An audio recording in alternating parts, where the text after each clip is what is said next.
Hi everybody, it's Miss Stephanie and it's time for Friday Family Storytime. I'm excited to see you out there. We had a couple of good in-person story times, but we're back to virtual and still able to read stories and have fun together. Are you ready to do that? Let's wave hello to each other. But now we're gonna sing our new hello song that goes like this. Story time is starting, clap your hands. Story time is starting, clap your hands. Story time's begun. I hope that you have fun. Story time is starting. Clap your hands. I don't feel ready for story time quite yet. Let's do it again. This time let's stomp our feet. Can you hear me stomping my feet? Story time is starting. Stomp your feet. Story time is starting. Stomp your feet. Story time's begun. I hope that you have fun. Story time is starting. Stomp your feet. Oh, there, now I feel ready to read some stories, and I have picked some books for you today that are all about animals. They're all about animals, and a couple of them are about snow, because we've had some snow this last week. There was no school yesterday because there was so much snow, and I thought it would be fun to read some cozy stories. This one's called Frankie Gets a Doggy, and it's written and illustrated by Amy Huntington. Can you see Frankie's doggy? Frankie's not in the stroller, but his doggy is. So let's see what this story is about. Frankie nuzzles Kitty, and Kitty goes, purr. Gathers up some shoes, Papa's getting ready, says it's time to cruise. Time to get in the stroller and go. Kisses to the kitty. Mwah! Stroller made for two. Papa pushes Frankie down the avenue. There they go. Frankie smiles and wiggles. Goodness, how you've grown. Let's go meet some doggies. Maybe take one home? Oh, that's exciting. There's some doggies to meet. Wagging tails, wet noses, straight or floppy ears, fur that's short or shaggy, lots of doggies here. And you can see all the doggies at the shelter. Some of them are saying woof, arf. Some dogs knock you over. Ah, that's what my dog does. Some dogs shy away. He's a little bit scared. Some will yip or yawn. Oh, this dog wants to play. That's fun. Here they are playing with the rope. Sloppy, soggy kisses. A proper howdy-do. Papa whispers softly, ah, she sure likes you. Sweet and snuggly doggy lies down for a pet. Hugs and belly tickles. Frankie's choice is set. I think Frankie likes this doggy. Brand new smells and noises. Game of peekaboo. Frankie pushes doggy up the avenue. Doggy greets the kitty. Kitty fluffs his fur. He is none too happy. Takes off in a blur. Doggy keeps her distance. Kitty hides away. Frankie wants these buddies to get along and play. Brimming bowls of kibble lighten up their moods. Oh yeah, they like that. They like to eat. Frankie's pets and scratches improve their attitudes. Gives them some petting. Papa reads to Frankie. Kitty's in the sun. Doggy's found her family. Aww. Love for everyone. And they all fit on the couch together. That's a super nice story. The end. Oh, look, they're snuggled up on the couch. Did you like that one? I did. I liked it a lot. Well, I have another story for you, and it's called Fuzzy Inside and Out. It's a story about small acts of kindness and big hair by Zachariah, Ahora. And he is one of my favorite authors and illustrators. Fuzzy Haskins is not just a little fuzzy. He was super fuzzy. It took not one, but 2 hair dryers to dry him off after a bath. Fuzzy was on his way to bring cookies to his best friend Elise. When Fuzzy floated by, he smiled at everyone he saw, and they smiled back. This made him feel fuzzy inside and out. And he spread fuzziness wherever he went. He helped in little ways for things that were big. Watch your step, Norm. He doesn't want him to slip on the banana peel. I saw someone slip on a banana peel once. It's a thing to see. And he helped in big ways for things that were little. You need one of these, Fuzzy Buddy. And he's got him a little skateboard. Oh, really? Take these too. They don't fit me anymore. Thanks, Fuzzy. And he gives him some little sunglasses. He saved lost balloons and turned tears into cheers. Uh-oh, was this a drop of rain? Fuzzy had been so busy helping out, he hadn't noticed the darkening sky. Rain is not a good thing when you're this fuzzy. Whoop. But the real problem is humidity. It made it impossible for Fuzzy to see where he was going. Yikes! Smiles turned into frowns. Oops, sorry. Whoa, what was that? And Fuzzy's world got turned upside down. He falls into the bin of feather dusters. Flump. Help! Yelled Fuzzy, but he couldn't tell if anyone could hear him. It's just his shoes sticking out. Now Fuzzy wasn't feeling fuzzy at all. He was feeling stuck and alone. But a little someone did hear him. Elise, Fuzzy needs your help. Who found the right someone? He found someone. Who told a big someone, Fuzzy is stuck and needs our help. Oh no, not again. Together they pulled with all their might until Whump, Fuzzy was free. His vision was a little fuzzy from being upside down for so long, but after the stars faded, Fuzzy could see his good friends had rescued him. Elise, Norm, little Fuzzy, thanks, pals. Hey, look, I brought cookies for everyone. But then Fuzzy looked at the cookies. They're smashed to bits, he cried. Murmured Elise, I have an idea. We can make cookie soup. No one had ever heard of cookie soup. It turned out to be just cookie crumbs, a splash of milk, some silly straws, and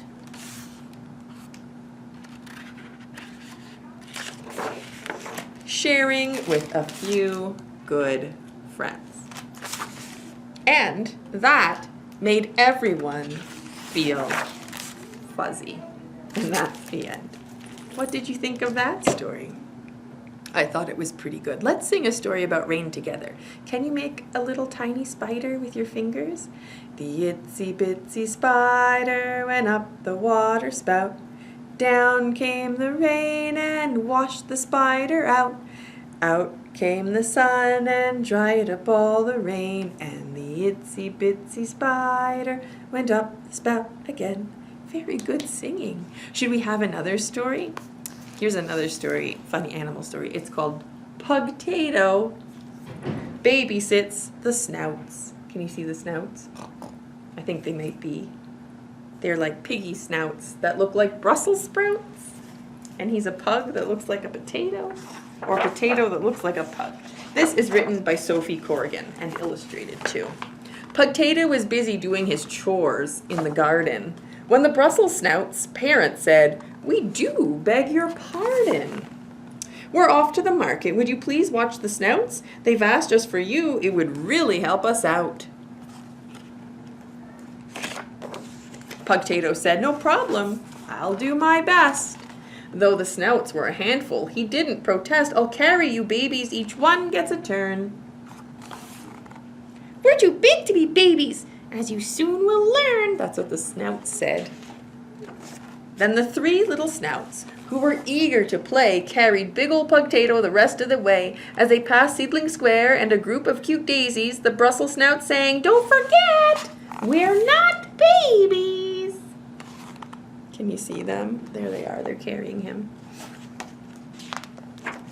Inside the nursery, it was busy and bright. Pugtato just knew to keep those Snouts in his sight. The artichokes painted pots up on a shelf. "That's safe for babies," Pugtato thought to himself. Artichokes. So he passed around brushes and small pots of paint, and the three Snouts hopped to it without a complaint. Do you think they'll do some painting? Let's see. Pugtato joined in, but his pot looked too bare, while the Snouts painted theirs with an artistic flair. They're painting the cactus too. "For babies, you have such a great sense of fashion." "It's because we're not babies, and style is our passion." So the group found some sequins, pom-poms, and glue, then spruced up the plants and Pugtato's face too. It got kind of fancy. Pugtato woofed with joy as a bell pepper skipped by. "Look, babies, jump twine. Let's give that a try." "Dear Spud, we're not babies, we're all quite grown up." Then the Brussels Snouts showed their skills to the pop. Ooh, they can really jump rope. But Pugtato had trouble. He was simply too round. "Let's make this twine fun with this cool thing we found." My goodness, is that a unicycle? They teetered and tottered, look at that, along the tightrope twine, but with the Snout's help, their Spuddy cycled just fine. His round tato body helped them balance with ease, and they wound up near some splashing baby crocolies. Like broccolis, but crocolies. Pugtato said, "Here's a safe way to cool down. Look, babies, why don't we try splashing around?" A sassy Snout shrugged and then turned up his nose. "Splashing's for babies. We need a hose." Oh my goodness. Soon a bucket was filled and the group all jumped in, apart from Pugtato, who just couldn't swim. While he wanted to jump in the pool with the Snouts, he said, "My trunks are at home, so I'll sit this one out." "Don't be a baby," the Snout said. "Hold steady." "Okay then, Pugtato, now you are ready." They make him some swimming trunks. That's funny. Well, this is lovely. Babysitting's a breeze. Today has gone well, and I've done it with ease. He closed his eyes, smiling as he floated about. But suddenly, thought, where are the Snouts? "Oh no," woofed Pugtato as he felt his eyes widen, and he threw off his floaties and jumped out to find them. Oh dear. "Up there," Baby Carrot said, climbing those rocks. When Pugtato looked up, well, he sure got a shock. "Oh, babies, come down, you have me so worried." "But we're not babies!" And higher they scurried. They're climbing up the rocks. Pugtato declared, "I will come up and get you," and he climbed up the rocks to perform a rescue, but they wobbled and wiggled and started to fall. Perhaps babysitting's not my thing after all. As Pugtato was falling, his head full of doubt, he was caught in midair by the hoof of a Snout. They giggled and sang as they swung plant to plant. "See, we're not babies," was the Brussels Snout's chant. They landed outside in a big veggie pile and said, "That's the most fun we've had in a while." Pugtato was tired from his long day of play, and he fell fast asleep as the Snouts led him away. Pugtato needs a nap. "It's time for our Spuddy to rest his sweet head," and they plopped their friend down on the soft flower bed. When the Snouts saw their parents, they gave them a hug, as Pugtato lay sleeping as snug as a bug. "How was your day, dears?" "Oh, it was the best." "Well, it looks like your Spuddy needs a good rest." "Can we babysit Pugtato again?" said the three. Of course you can. But I'm not a baby. And Potato's awake again. That's pretty funny. Who babysat who? We'll never know. Okay, friends, I have another book here. This one's about snow. It's called Crow and Snow. It's really pretty. And it's written by Robert Broder and illustrated by Olivier Talek, who does really pretty illustrations in a lot of books. One spring, a farmer built a scarecrow. Crow tried to say hello to the tractor as it passed. "Hello!" said Crow. "Hello?" said Crow, but the tractor never said hello back. In the middle of summer, the sun would beat down. "Perhaps it will rain today," thought Crow. Sometimes it did. Winter came, the corn was gone, and Crow didn't see much of the farmer. It was windy and gray. Crow just stood there. Then it started snowing. The farmer's children ran outside and rolled the snow into an enormous ball. They rolled another ball until they had built a snowman right next to Crow. Crow and the snowman stood side by side. Crow wondered if he should say something. Would you say something? What would you say? I would say, "Hello." "Hello," said Crow. "Hello," said Snow.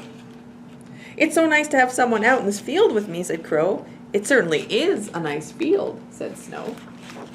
Crow tried to think of something else to say. "I like your scarf," said Crow. "Thank you," said Snow. "I like your hat." "Will you be staying a while?" asked Crow. "I'm not sure," said Snow. "Maybe." And Crow and Snow stood side by side.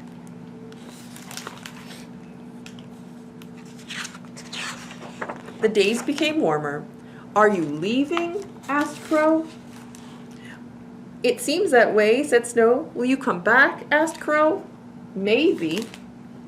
"Well, I certainly have enjoyed your company," said Crow. But Snow was already gone.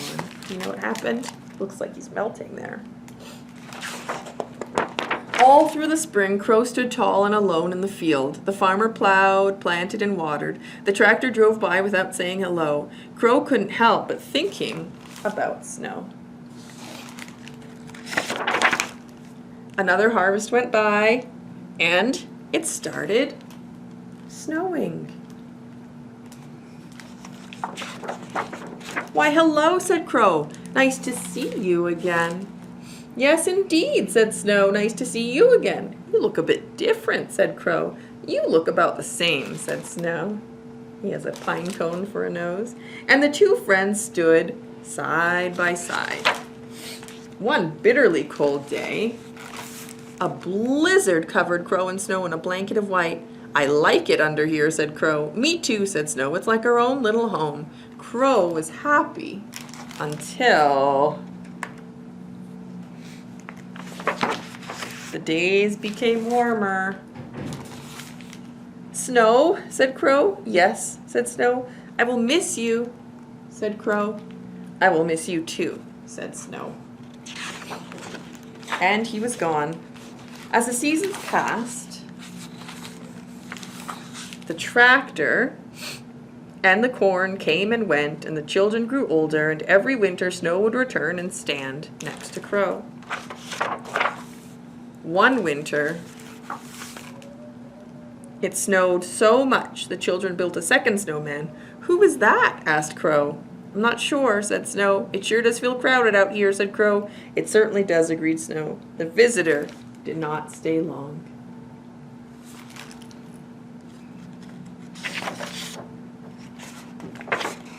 And as the sun rose higher in the sky, neither did Snow. When Snow returns, thought Crow, I will tell him how I feel.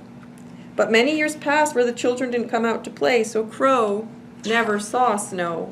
Then one winter, new children came and rolled the snow into an enormous ball.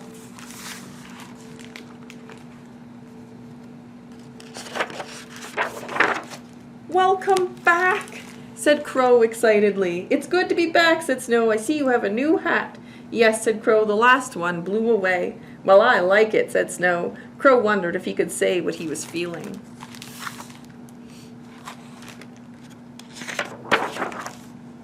One night, a strong wind came bursting around the field and knocked Crow over. You caught me, said Crow. It's the least I can do, said Snow. It was quiet, Snow, said Crow. Yes, said Snow.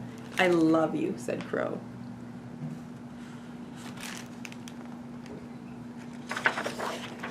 I love you too, said Snow. Crow and Snow stood side by side. They were happy. Aw, he told them what he was feeling and they were happy. Crow and Snow. I really like that book. All right, friends. I have one more story for you and then we will sing our goodbye song. It's called A Thing Called Snow. And it's written by Yuval Zomer. Written and illustrated. And it's really, really pretty. Fox and Hare. Can you see them?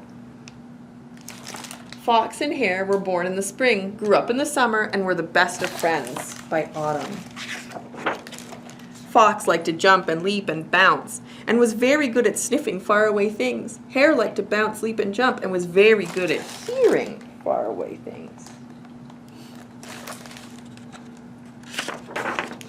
Then one day, Fox's nose twitched. Hare's ears pricked up. Winter's on its way, said Bird. Soon you will be able to jump, leap, and bounce in this thing called snow. But what exactly was snow? Before they could find out, Bird had flown away. They decided to venture into the great forest to ask Bear. What is snow like, they said. Snow is white like your fur, said Bear. So they thanked Bear and set off looking for something as white as their fur. At the forest's edge, they found Caribou, who was nibbling something white among the grasses. Excuse me, said Hare, is that snow? No, these are flowers, said Caribou. Snow is cold, like your noses. So they thanked Caribou and bounded across the meadow, looking for something as cold as their noses. Round a rocky bend, they found Salmon leaping through an icy stream, flashing bright. Hello there, called Fox. Is that snow? No, this is spray, said Salmon. Snow is fluffy like your tails. So they followed the stream, searching for something as fluffy as their tails.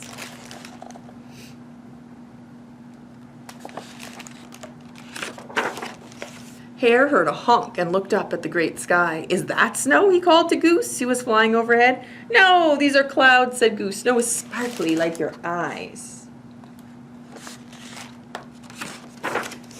Fox and Hare were now getting too tired and cold to search for this thing called snow, and it was starting to get dark. So they stopped by the edge of a lake.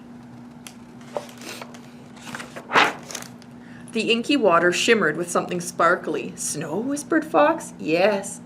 Whoops, that's not what it says. Snow, whispered Fox. Stars, yawned Hare, which means it's our bedtime. But they were too far away to get home before dark. They still haven't found snow yet. Let's stay here tonight, said Fox. We'll find our way back in the morning. And she wrapped her thick tail around them both. Curled up for warmth, Fox and Hare soon fell asleep. They didn't see the white, cold, fluffy, sparkly flakes that started to fall softly from the sky. They didn't hear Bear and Caribou crunch through the snow looking for them. There's the snow. Hare and Fox woke up to a bright white morning like no other. Hello, Snow! Hello, Snow, they squealed. Hello, Bear, hello, Caribou, they yelped as they tumbled and rolled in the whitest, coldest, fluffiest, sparkliest snow. We're so glad we found you, said Bear. We were worried you were lost. Now let's find our way home, said Caribou. Follow us, said Hare and Fox, who remembered every step they had taken around the lake, across the meadow, along the stream, and through the forest, looking for a thing called snow. And they found it. Well, that's it, friends. Those are all the books I have for you today, so let's sing goodbye. It's just like our hello song, except it goes like this. Story time is ending, clap your hands. Story time is ending, clap your hands. Story time is done. I hope that you had fun. Story time is ending. Clap your hands. That's it. I will see you next week for more stories. Bye, friends. Have a good weekend.